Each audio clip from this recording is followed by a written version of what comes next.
Dylan टमस पनि भन्छ, जे भने नि भन, लेखकको नाम इट्स नट इम्पोर्टेन्ट। अब समरीमा every morning I wake is a poem by Dylan Thomas. कसले लेखेको पोएम हो? डिलान टमस भन्ने मान्छेले लेखेको इज एन एक्सट्र्याक्ट। एक्सट्र्याक्ट भनेको के अरे? साबर गरिएको होइन। कुनै ठाउँबाट ठुलो किताबबाट सानो कविता लियो भने त्यसलाई के भन्छ हामीले? साबर गरिएको भन्छ, extract. Under the milkwood. Under the milkwood भनेको के हो अरे? बिबिसीको लागि तयार पारेको रेडियो ड्रामा हो, बुझ्नुभयो नि? अन्डर द मिल्कवुड भनेको चाहिँ नाटकको नाम हो क्या। त्यो नाटकको कलेक्सनबाट साबर गरिएको एउटा कविता हो। इन दिस पोएम, यो कवितामा के गरेको छ? Thomas praise to the magnificent. Magnificent भनेको के हो अरे? महत्त्वपूर्ण, ठुलो, एकदम ज्ञानी, दयालु टाइपको मान्छेलाई के भन्छ? म्याग्निफिसेन्ट भन्छ। म्याग्निफिसेन्ट गड टु ह्याभ मर्सी। के भनेर प्रार्थना गर्छ? मर्सी। मर्सी भनेको के हो? कृपा।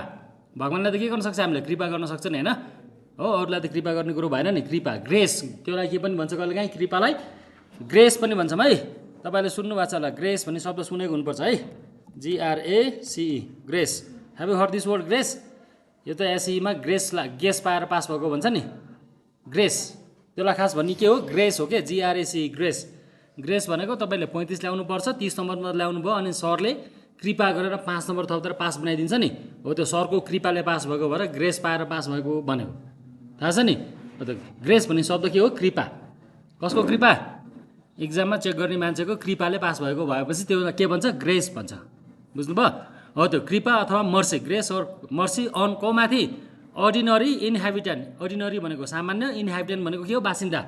Living under the milkwood. Milkwood भन्ने ठाउँमा बस्ने सर्वसाधारण जनतामाथि, सर्वसाधारण बासिन्दामाथि के होस्? तपाईँको कृपा होस्। पछाडि केटाहरू त कृपा होस् भनेर के गरेको छ? यहाँ प्रार्थना गरेको छ, होइन? स्ट्यान्जा 1 मा के भन्छ? The speaker says that every morning as soon as he wakes up. जब बिहान ऊ बिउजिन्छ, बिउजिने बित्तिकै के गर्छ उसले? He or she makes prayer to the omni. यो 3टा शब्द नबिर्सौँ है कहिले पनि। Omni present, omniscient, omnipotent. 3टा शब्द। Omni present, omniscient, omnipotent. भगवान्को लागि युज हुने शब्द हो यो चाहिँ, गडको लागि। ओम्नी प्रेजेन्ट भनेको सर्वव्यापी। भगवान् भनेको एक ठाउँ मात्र बस्छ। अब तिमीले मन्दिरमा लगाएर मन्दिरमा मात्र बस्ने हो र भगवान् त सारा विश्व ब्रह्माण्डमा छ नि। उसले त एउटा भगवान् भए पनि उसको उपस्थिति कहाँ छ? विश्व ब्रह्माण्डमा छ। हो त्यो सबै एक ठाउँमा बस्ने, तर उसको उपस्थिति चाहिँ कहाँ हुने?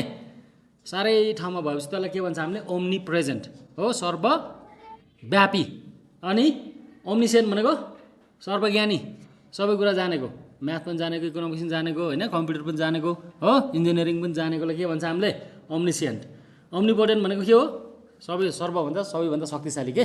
त्यही भएर 3टा शब्द भगवान्को लागि प्रयोग गर्ने शब्द। Omni present, omniscient, omnipotent, almighty. Almighty भनेको गड है। कस्तो गडलाई पूजा गर्छ उसले? प्रार्थना गर्छ भन्दा त्यो गड कस्तो छ?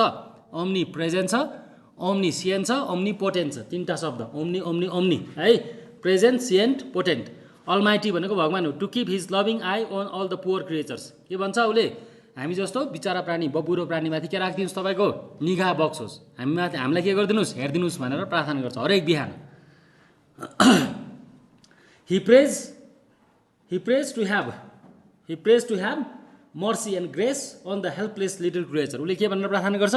हामी बेसहारा प्राणीमाथि, पुवर क्रिएचर भनेको के हो? बेसहारा, बिचारा प्राणीमाथि के गरोस्? तपाईँको मर्सी, दया र माया होस्, कृपा होस् भनेर पूजा गर्छ, होइन? Own helpless little creature. हामी हेल्पलेस किन छौँ? बेसहारा किन छौँ भन्दा हामी किन जन्मेका हौँ? के भन्छ? मर्नको लागि जन्मेको। यो मर्नको लागि जन्मेको बबुरो प्राणीहरूमाथि के गरिदिनु पर्यो? तपाईँले माया गरिदिनु पऱ्यो, कृपा गरिदिनु पऱ्यो भनेर प्रार्थना गर्छ, होइन? This creature are poor and helpless because भयो। यो प्राणीहरू के छ? पुवर र हेल्पलेस छ। पुवर भनेको गरिब भनेको होइन, यहाँ बिचरा छ, अनि बेसहारा छ। पुवर भनेको बिचरा छ, बेसहारा छ। Because they are born just to die one day. हामी किन जन्मेका हौँ? एक दिन मर्नको लागि हामी जन्मेको हो। यसरी मर्नको लागि जन्मेको मान्छेहरूलाई के गरिदिनुहोस्? तपाईँले दया मायाले हेरिदिनुहोस् भनेर प्रार्थना गर्छ। स्ट्यान्जा 2 मा अब in this stanza speaker shows uncertainty of human life. मान्छेको जीवन के छ अरे? अनिश्चित छ भन्छ नि। अनिश्चित छ नि। हिजो पनि हामीले के कुरा गऱ्यौँ? बेलुका बासी भात बाँकी रह्यो भने बिहान भुटेर खाने हो भनेर छोपेर राखेको हुन्छ नि। तर बिहानको त्यो भात उठेर खान पाइन्छ कि पाइन्न हामीलाई थाहा छैन नि। न राति सुत्दै मर्ने हो। धेरै मान्छे त राति सुत्दै मरेको छ नि, होइन? बिहान बिस्तारमा जस्तै मर्छ, होइन? हो त्यही भएर के छ? मान्छेको जिन्दगी के छ अरे? अनसर्टेन छ। अनसर्टेन भनेको के? अनिश्चित। अनसर्टेनिटी भनेको अनिश्चित छ। मान्छेको जिन्दगी अनिश्चित छ। In this stanza the speaker shows uncertainty of human life. Uncertainty भनेको के हो अरे? अनिश्चित। मान्छेको जिन्दगीको के छैन? कुनै भरोसा छैन। Our life is uncertain so he acts for the almighty's benevolence benevolence भनेको दया ग्रेस अनि अर्को मर्सी बेनेभोलेन्स भनेको दया है हामी माथि के गरिदिनुहोस् दया गरिदिनुहोस् किनभने हाम्रो जिन्दगी के छ एकदमै अनिश्चित छ कति बेला मर्ने हो थाहा छैन हामीलाई but the speakers is certain that almighty is kind enough and due to his love and grace every one will be fortunate to see tomorrow's sun तर त्यो स्पिकरलाई यो वक्तालाई के थाहा छ भन्दा भगवान् यति दयालु छ ओम्नी प्रेजेन्ट छ ओम्निसियन्ट छ अनि ओम्नी पोटेन्ट छ he is so benevolent he is so kind because of love of god भगवान्ले यति धेरै माया गर्नुहुन्छ कि हाम्रो जिन्दगी अनिश्चित भए पनि भगवान्को मायाले के छ सुनिश्चित छ र राति सुत्छौँ हामी भगवान्ले रातभरि हामीले के गर्नुहुन्छ हेरचाह गर्नुहुन्छ केयर गर्नुहुन्छ भगवान्को त्यही माया त्यही हेरचाह त्यही केयरले गर्दा के गर्छौँ हामी भोलि बिहानको घाम देख्छौँ भनेर त्यति कुरा चाहिँ के छ ऊ फेरि कन्फिडेन्स छ त्यही भएर के भन्छ but the speaker is certain that the almighty is kind भगवान् के छ एकदमै दयालु छ and due to his love and grace उसको माया र उसको कृपाले गर्दा every one will be fortunate भाग्यमानी हुनेछन् के को लागि भाग्यमानी हुनेछन् टु सी टुमोरो सन हो भोलि बिहानको घाम हेर्ने सौभाग्य प्राप्त गर्नेछन् नत्र जिन्दगी के थियो बेकार थियो तर भगवान्ले गर्दा के भएछ हाम्रो जिन्दगी अलिकति अर्थपूर्ण भएको छ हो भगवान्ले हामीलाई हेर्नुहुन्छ माया गर्नुहुन्छ त्यसै कारणले गर्दा बेलुका सुतेको मान्छेले के गर्छ बिहान उठेर बिहानको मर्निङ घाम हेर्ने चान्स पाउँछ त्यो मान्छे भाग्यमानी छ भाग्यमानी किन भयो भन्दा बिकज गड इज बिहाइन्ड हिम उसको पछाडि को उभिएको छ गड उभिएको छ उसको साथमा गड उभिएको छ त्यही भएर हामी के छौँ भाग्यमानी छौँ र बिहानको घाम हेर्ने मौका पाउँछौँ भनेर भन्छ भगवान्प्रतिको विश्वास हो यो चाहिँ होइन आस्था हो नि हो अनि स्ट्यान्जा 3 मा in stanza 3 the speaker talks about human kind's weakness and with strength अब we are not wholly good or not wholly bad भन्छ नि त्यो भनेको के हो मानव जातिसँग के छ विकनेस पनि छ कमजोरी पनि छ कमजोरी पनि छ स्ट्रेन्थ पनि छ बलियो पक्ष पनि छ we are good we are bad also we are not totally good we are not totally bad we are mixture of good and bad हामी चाहिँ के हो गुड र राम्रो र नराम्रो पक्षको के हो सम्मिश्रण हो हामी पूर्ण रूपमा खराब पनि छैन हामी पूर्ण रूपमा के पनि छैन राम्रो पनि संसारमा कोही पनि मान्छे त्यस्तो छैन होला कि जो पूर्ण र खराब होस् जो पूर्ण रूपमा के होस् राम्रो होस् हो राम्रो र खराब केले बन्छ मान्छे सिचुएसनले गर्दा बन्छ र अवस्थाले गर्दा बन्छ नि त्यो रिजोभले भन्थे नि ग्लासमा पानीको ग्लासमा झिङ्गा पऱ्यो भने के गर्छ पानी सहित फालिदिन्छ एक माना घिउको बट्टामा झिङ्गा पऱ्यो भने झिङ्गा मात्र निकालेर फाल्छ नि झिङ्गा त झिङ्गा हो नि आखिर फाल्न पनि त के भयो पानी फाल्छ झिङ्गा घिउ पनि फाल्न पर्ने हो नि त्यसो गर्छ गर्दैन होइन हामीले के गर्छ फिलोसफी आफ्नो सिद्धान्त चाहिँ अवस्थाअनुसार चेन्ज गर्छ क्या मान्छेले होइन त्यही भएर in stanza 3 the speaker talks about human kind's मानव जातिको के विकनेस भनेको कमजोरी पक्ष स्ट्रेन्थ भनेको बलियो पक्ष he says he or she says त्यो कवितामा बोल्ने मान्छेले हि ओर सी भनेको छ we are not wholly bad or good who live our life under मिल्कवुडमा जो मान्छे बसेको छ तिनीहरू के छैन होल्ली गुड पनि छैन होल्ली ब्याड पनि छैन पूर्ण रूपमा खराब पनि छैन पूर्ण रूपमा असल पनि छैन होइन त्यही भएर but he or she appeals to the appeal भनेको अनुरोध गर्छ भनेको यहाँ APPEALS अपिल्स कहाँ पुगेछौँ हामी थाहा छ स्ट्यान्जा 3 को सेकेन्ड लाइनमा छ भने यहाँ but he appeals to the almighty to forget and forgive for their wrong doings के भन्छ भगवान्सँग के अनुरोध गर्छ भन्दा हामी खराब छौँ त खराब पक्षलाई के गर्नु तपाईँले बिर्सिदिनुहोस् हामी खराब छौँ खराब पक्षलाई के दिनुहोस् माफी दिनुहोस् हो हाम्रो खराब पक्षलाई नहेरिदिनुहोस् भन्छ नि but he or she appeals to the almighty to forget and forgive forget भनेको के गर्ने बिर्सिदिने फर्गिभ भनेको के माफी दिने आवर रङ डुइङ्स हामीले जति पनि खराब काम गरेछौँ आजसम्म त्यसलाई के दिनुहोस् तपाईँले माफी दिनुहोस् र बिर्सिदिनुहोस् एन्ड विकनेस हाम्रो कमजोरीलाई नै बिर्सिदिनुहोस् and love them considering their best side only तर हामीलाई के हेरेर हाम्रो राम्रो पक्ष मात्र हेरेर हामीलाई माया गरिदिनुहोस् हामीले गरेको गल्ती कमजोरीलाई के गरिदिनुहोस् बिर्सिदिनुहोस् माफी दिनुहोस् भन्छ the speaker is sure that the god is our father हो स्पिकर के कुरामा स्योर छ भन्दा भगवान् हाम्रो के हो बा हो and he will forgive us for our folly भनेको कमजोरी है FOLLY फोली भनेको कमजोरी एन्ड किप लभिङ अस बाले जसरी के गर्छ हामीलाई माया गर्छ नि आफ्नो कमजोरीलाई एकछिन बिर्सिदिएर यो अब दिन यो कमजोरी सुधारै त अहिले भनेर सम्झाएर भए पनि माया गर्छ नि बाआमाले हो त्यस्तो भगवान् पनि के हो हाम्रो लागि बाआमा सर हो जसरी बाआमाले सन्तानलाई के गर्छ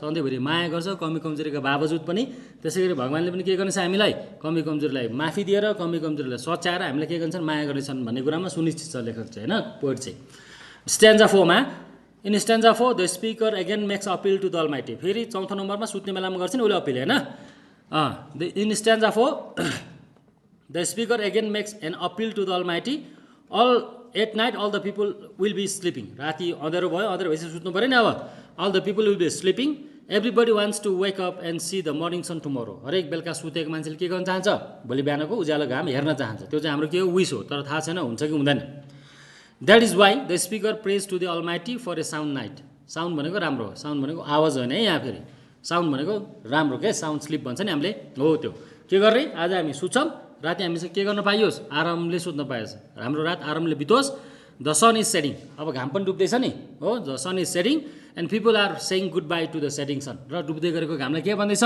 गुड बाई भन्दैछ तर गुड बाई के को लागि होइन इट्स नट फर एभरको लागि होइन होइन the speaker says the good bye is only for now तर के भन्छ सम्झाउँछ भगवान्लाई गुड बाई त भन्छौँ हामी तर गुड बाई के भनेको होइन सधैँको लागि भनेको होइन अहिलेको लागि मात्र भनेको the good bye is only for now because tomorrow morning the sun will come again के गर्छ भोलि बिहान फेरि घाम त आउने नै छ हो त्यही भएर भोलि बिहान 9-10सम्म हामी के भन्छौँ एकछिनलाई गुड बाई भन्छौँ भोलि बिहान आएपछि फेरि गुड मर्निङ त हामी भनिहाल्छौँ भन्छ यसरी टु सम अपमा निष्कर्षमा के भन्छ द स्पिकर यो कवितामा के देखाएको छ भन्दा the speaker has shown great respect and paid huge tribute to the almighty भनेको ठुलो सम्मान देखाएको छ पेड ह्युज ट्रिब्युट भनेको पनि सम्मान दिएको छ के सम्मान देखाएको छ भगवान्लाई अनि भगवान्प्रति के गरेको छ सम्मान पनि दिएको छ है ट्रिब्युट भनेको सम्मान दिने है to sum up the speaker has shown great respect and paid huge tribute to the almighty in the point भगवान्प्रति ठुलो सम्मान देखाएको छ र सम्मान व्यक्त गरिएको छ god is presented as a guardian गडलाई के रूपमा देखाएको छ गार्जियन गार्जियन भनेको के हो अभिभावक हो नि हो गडलाई संसारकै सारा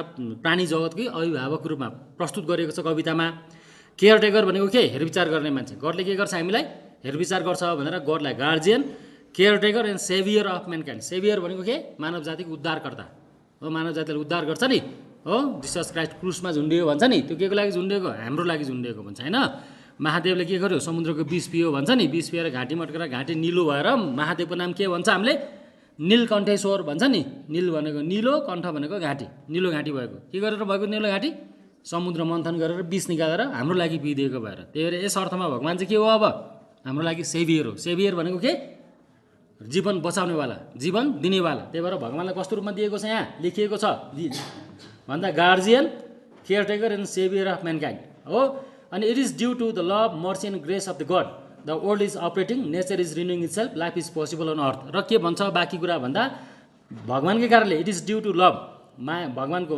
दया माया कृपाको कारणले द वर्ल्ड इज अपरेटिङ यो संसार चलायमान छ नि बिहान घाम उदाउने बेलुका घाम डुब्ने हावा चल्ने पानी पर्ने हिउँदोमा हिउँ पर्ने बर्खामा पानी पर्ने जे काम भइरहेको छ त्यो सबै केले गर्दा भइरहेको छ गडले गर्दा भइरहेको छ गड चाहिँ के हो अपरेटर हो अपरेटर भनेको बुझ्नुहुन्छ नि हो डोजरको अपरेटर हुन्छ नि डोजर चलाउँछ नि उसले हो त्यस्तै यो संसार पनि कसले चलाएको छ गडले चलाएको छ किन चलाउँछ बिकज गड लभ अस गडले हामीलाई के गर्छ माया गर्छ त्यही भएर संसार चलाइदिएको छ होइन so it is due to the love mercy and grace of the god the world is operating भनेको चलेको छ nature is renewing it self nature renew भनेको के गर्ने नवीकरण भनेको नि न्यू भनेको नयाँ रिन्यू भनेको के नवीकरण गर्छ नि प्रकृतिले नवीकरण गरेको थाहा छ जस्तो अहिले स्याउ फलिरहेको छ होइन अब स्याउ के हुन्छ अहिले सिजनपछि स्याउ सकिन्छ त्यसको पात झर्छ एक्चुअली झरेपछि सधैँभरि झर्ने हो र अर्को पालि के हुन्छ फेरि फल्छ त्यसलाई के भन्छ हामीले रिन्यू नवीकरण रुखहरू नवीकरण हुन्छ कि हुन्न हो त्यस्तै यो नवीकरण पनि केले गर्दा भएको छ